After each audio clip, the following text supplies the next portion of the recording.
Hello everyone, welcome back to another video. My name is Adam and today we're going to be talking about FuboTV stock, okay? Ticker symbol FUBO. All right, and as we can see on the day, it's up 21%, but investors in this stock have had such a wild ride, okay? Even we can see over the past month, the stock is still on the green. However, we can see that it reached over $62 a share on December 22nd. And I mean, since then, it has plummeted by over 60%. But now we can see this slight increase has released that, 60% to a 52%. Okay. So today I'm going to be talking about the positives and negatives of investing in FuboTV stock and whether or not now is the time to invest, what caused this significant uptick, and what I'm going to be doing, whether I will be buying or not buying shares of FuboTV. Okay. So, first off, let's understand the slight uptick of about 21% today. And this came from really good preliminary quarterly reports. Okay, so on December 22nd, which is today, shareholders finally caught a break when the company announced preliminary fourth quarter earnings that were better than expected. Okay, and so this stock also got another bullish analyst note from Needham. All right, and as a result, this streaming stock was up 22.4% as of today. Okay, and so what FuboTV is essentially is a live streaming TV platform that's focusing on gaming. It's also trying to incorporate online betting into its services. However, it also focuses on other programs that you can watch online. All right. And so Fubo said, and that's its business model basically. Fubo said it now expected fourth quarter revenue of 94 to 98 million, up 77 to 84% from the year ago quarter, and well above its prior guidance of 80 to 85 million dollars.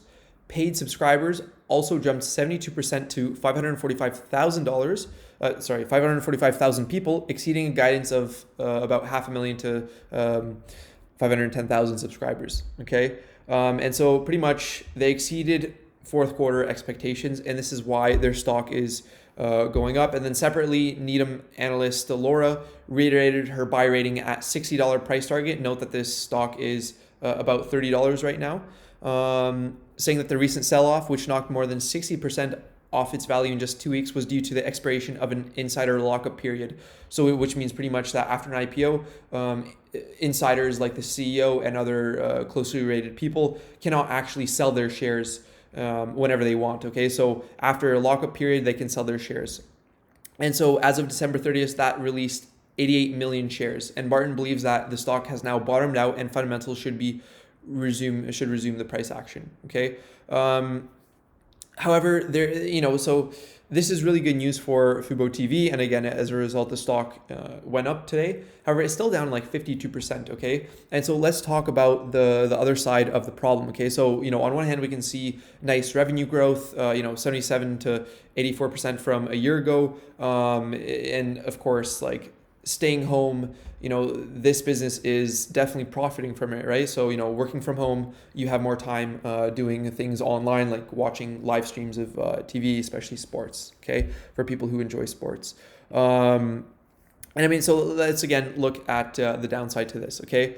So this company went public via an IPO in October, and it had a remarkable rise of 400%, okay? And when you see that right away, you should be concerned, okay? Because a 400% rise since October in just like 1 or 2 months is ridiculous. Okay, so right away we can see that the market is frothy. Okay, for SPACs, for IPOs, for example, Airbnb IPO went live, and in the first day of trading, that stock went up by like 115%, I believe. Okay, so it more than doubled on its first day of trading. Okay, I mean, if that's not market frothiness, I don't know what it is. All right. I'm going to share a quote that I just said on my previous video. Sir Isaac Newton said, "I can calculate the motion of heavenly bodies, but I cannot calculate the madness of men." Okay, and I think this is just one example, all right? Everyone just becomes greedy. Everyone just piles into a stock, like you're looking at this stock and it's like, sitting at like, $27. And then next thing you know, it's up in the span of a couple of weeks, like 124%. Okay, 6-month trend, it was like $10, and yeah, look at that rise, like over 400% rise, right? And I mean, that's just people piling in, and it's just like the bigger fool theory. All right. You expect that you'll buy in, but then there'll be a bigger fool than you are who will buy in at a higher price that you can eventually sell that stock to, and you can get out. And the person that's the biggest loser literally buys at the top, buys when the stock is like $62, and then as a result is sitting at like a 52% loss, right? So that's the kind of market we're in right now, especially for these online streaming platforms, online gaming, battery tech, EVs, etc. Okay. So as fast as shares soared to a market cap over 4 billion, as we can see right now, market cap is about 2 billion, so half that. They started to slide, and this was written a while ago, so it started to slide today. Okay, so Lightshed Partners, led by respected media analyst Richard Greenfield, questions management's growth assumptions. Sellers piled on when Curside Capital put out a short report that criticized the acquisition of online fantasy sports tool developer Balto Sports. So they said that FuboTV's claim that it was a first step into the sports wagering market was pure stock promotion. Okay, again, FuboTV is not yet profitable, but it has reported strong subscriber growth of 58% year over year for the quarter ended September 30. And Curside's short report, they predicted that this growth was a one-off thing, and it was from the boost of timing of sporting events. Okay, of course, sporting events happen yearly, happen whatever. So there's an on and off season. So this increase in subscription was mainly due to an aberration event, right? Not aberration, but like due to the timing and the cyclicality of sports events. Okay, and this short report is saying, actually, because this wasn't a one-off event, you're not going to see this 58% subscription growth in the following year. Okay, another report by another Motley Fool article by Timothy Green this time. He has a couple concerns. Okay, so the sports-centric streaming service saw its stock rocket higher in 2020, is nowhere close to turning a profit. The company generated revenue of 61.2 million and an operating loss of 65.5 million in the third quarter. So it isn't profitable because of the direct costs of delivering its services are higher than its revenue, obviously. So subscriber-related expenses, which include affiliate distribution rights and cloud computing charges, among other things, were slightly higher than revenue in the third quarter. And so broadcasting and transmission costs added another 9.8 million to the toll. And so a big chunk of these expenses go up right along with the subscriber count. So what it's saying is that, it's not like a platform where you actually get more subscribers, get more viewership, that tends to lower your costs and raise your profits, with additional subscribers, that actually, what he's saying, that actually adds to, their operating expenses. Okay, so the cost of affiliate distribution rights is generally incurred on a per subscriber basis and are recognized when the related programming is distributed to subscribers. So, in other words, you can't compare something like FuboTV with Netflix in terms of operating costs. Operating leverage will be hard to come by with FuboTV's business model. That's the end of the day. That's what it means. Okay, and then what they also said is that they pretty much misled investors by what they reported on their balance sheets. Okay, and I mean, I read this, and all it comes down to is they talk about COGS, which is cost of goods sold. And so what they say is that, the problem with this metric is after they give an explanation, is obvious. So platform bookings includes a portion of future revenue yet to be recognized, while a variable cost of goods sold does not include the subscriber-related expenses associated with that future revenue. Okay, so what this means is that, they show the associated revenue with future subscriber counts.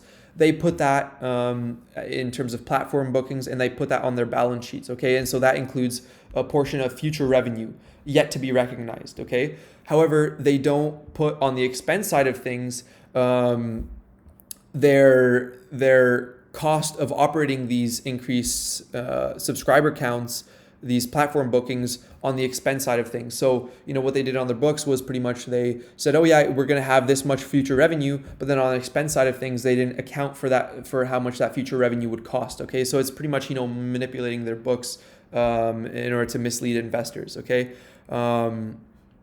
And they go on to explain this a bit more in depth, but again, so on one hand we see a pretty nice change in revenue growth, in percentage of subscribers gained, and this has pulled the stock up short term.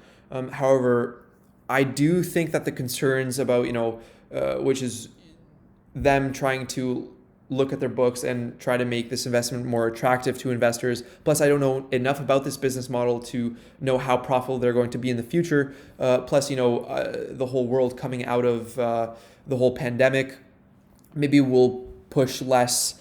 Will put decreased pressure on people watching things like FuboTV, which is a live streaming platform. Okay, I mean, part of course this transition to more an online entertainment sector is here to stay. But I do think that you should be careful when investing in something like FuboTV, which again is still operating at a loss. It has a lot to catch up on. Their business model, especially according to me, is not really well understood, and it looks like again they're marking their books to make it a better investment than what it seems. Okay, I mean, you could say again, just look at their operating loss, like negative 34 million in 2019. You could say that potentially this is a swing trade opportunity. We see right here 50-day moving average in the black line, and whenever this stock has just bounced off this 50-day moving average based on this news, we can see a variety of red bars, selling bars here. And I mean, you can see when it's close to the 50-day moving average,